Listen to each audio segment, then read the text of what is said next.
waa geel dhan 130 halaad oo maanta ay kala qaateen beesha Carraale Mahad munaasabada geela lagu kala wareejinayay waxa ka qayb galay uqaashay waxgaradka deegaanka Buuhoodle waxa ugu horeyntii halkan ka hadlay Caaqil Jimcaale Cabdi Jaamac Xalac ay waxgaradka beesha oo iyagu halkan geela magta ku kala qaatay tolkii hadii badankeeda leeyahay magta qaadanaya ba ma hadda iska leh waxa weeye diyada halkan saaka lagu bixinayo tiradeedu waxay dhan tahay 130 halaad oo ardaagan bahina faarax hadii badankeeda leeyahay ay magtii ay ku bixinaysay bahina faarax waa reer Jaamac Aamin iyo reer Maxamed Aamin oo gaashaan buur ama bahwadaaga oo siinaya reer Naaleeye Aamin magta walaalahood inta waxa raaca xoolahaas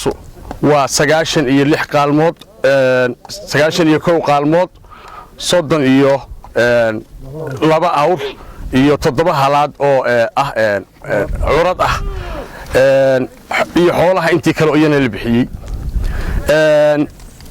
ilaahay baa mahadda iska leh waxaan kaloo halkan aanu ka cadeynaynaa in waxaanu kaloo halkan uga mahadnaqaynaa intii xoolaha juhdi gelisay qurba joogta iyo guda joogtaba waan u mahadnaqaynaa intii xoolaha qaybtooda iyo bixintooda ka qayb gashay waan u mahadnaqaynaa ragga qurbaha jooga iyo kuwa yaga gudaha joogaba waan u mahadnaqaynaa waxa kale oo aanu halkan ka cadeynaynaa in beeshan iminka halkan marta ku kala qaadanaysa ay tahay laba nin oo walaal ah isu adeer ah oo aan kala maarmin oo reer Aamina midnimada reer Aamina muqaddas tahay reer Aamina hadii aleed mashir isugu imaanayo iskuna turxaan bixinayo halka tuban waa geeli ninka baxay magtiisa ahaa aruurtiisii la siinayay ardaaga bihina faarax waxaa la go'aansaday oo nalagu xukumay 130 halaad raalli baanu ka noqonnay waanu qaadanay waa u guntanay waa ku keenay 130kii hadalka intii hore yaa yidhi intii hore iyo ku dhamaaday geela 130 halaad weeye waa la isku xukumo walaalayo waxa aanu garanay anoo isku dhan 130 ka ahaa ninka agoontii la siiyo yaanu isku garanado aanu hadii ay ku heshiin way dhamaatay waxaanu u gudoonay agoontii baan anana u gudoomayna oo u qabanaynaa sida uu degdisiyaa badan insha Allah ugu wareejinayna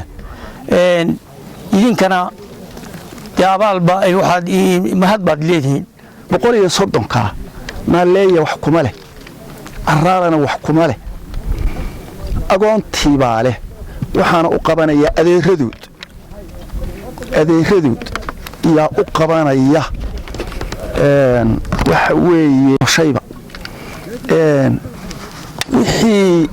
hantidiina si qurux leh oo qaab leh oo wanaagsan baa loo keenay annana sidaasaanu ku qabanaynaa kii dhintayna ilaahay naxariistii janno ha siiyo kuwii uu ka tegayna ilaahay isagoo ha u boogadhado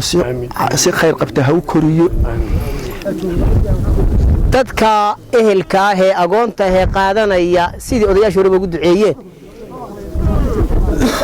diyadii aabahood qaadanayana waxaan leenahay Allah ha u barakeeyo Allah ha u barakeeyo Allah ha u barakeeyo dadka walaalaha ah ee xilliga la joogo sidii odayaasha hore uga hadleen ku dhibtooday ee nafiya maal baa u horay ee waqtigoodii u horay ee suurta gali inay geela sharafta leh keenaan ma oo mahad celinaya niman yahow marka ugu horeysa arintan qolada reer Carraale qurab ma aha waa arrin wada saameysay hadii wax ay dhacaan maxay ku dhaceen lama yiraahdo maxaa laga qabtaa baa la yiraahdo hadii wax la qabto in waxa la qabtay la hirgeliyo oo meel la gaarsiiyo aan dib loo noqon baa loo baahan yahay waxa weeye wax way dhacayaan wayna dhici doonaan waana dhaceen laakiin waxa la doonayaa wax walba sida yihiin in loo qaato loo isugu qanciyo qolada bixisay iyo qolada qaatay qolo walba waxaan ka waraynaa inay si wacan ka yeeleen nimankana waanu ugu ducaynaynaa hadal ma hadhin وعلى عثمان على الدكتور وركل هذه التلفزيون SBC Buuhoodle